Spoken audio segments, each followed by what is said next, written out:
Цифровизация – залог прозрачности работы. Электронные системы проникают и в сферу транспортного контроля. Процедура взвешивания большегрузных автомашин полностью автоматизирована и исключает человеческий фактор. Подробнее о том, как взвешивают длинномеры, в репортаже Бекмамата Асанбекулу.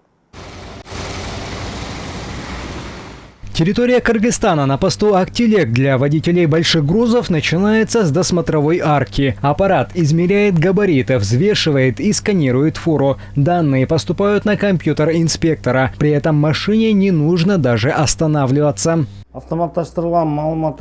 Данные о проезжающей фуре автоматически передаются к нам. В доступе имеется длина, ширина и высота автомобиля, общий вес и нагрузка по осям, регистрационные номера и рентген-снимок груза. При этом информация считывается моментально при проезде машины. Время практически не тратится.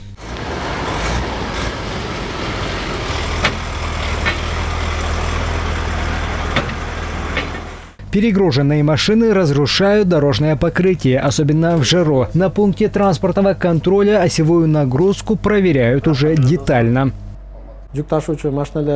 Водитель ставит машину на весы и передает документы инспектору. Система сама высчитывает нагрузку по осям и распечатывает акт взвешивания. Машина регистрируется и проезжает дальше. В случае перевеса предусмотрен штраф 40 сомов за каждый пройденный километр. Особенность системы, что она практически не требует человеческого вмешательства. Весь процесс автоматизирован.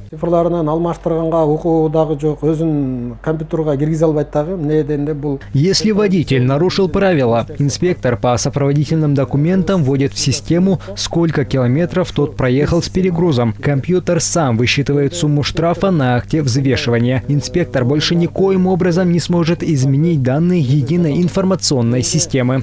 Выписанный штраф можно оплатить на месте безналичным способом. На каждом пункте транспортного контроля установлен терминал. При этом перегруженная машина уже не сможет продолжить движение. Вес груза должен быть приведен в норму. Бекмамат Асанбекулу, Мейримбек Джусупбекулу, ЛТР, Чуйская область.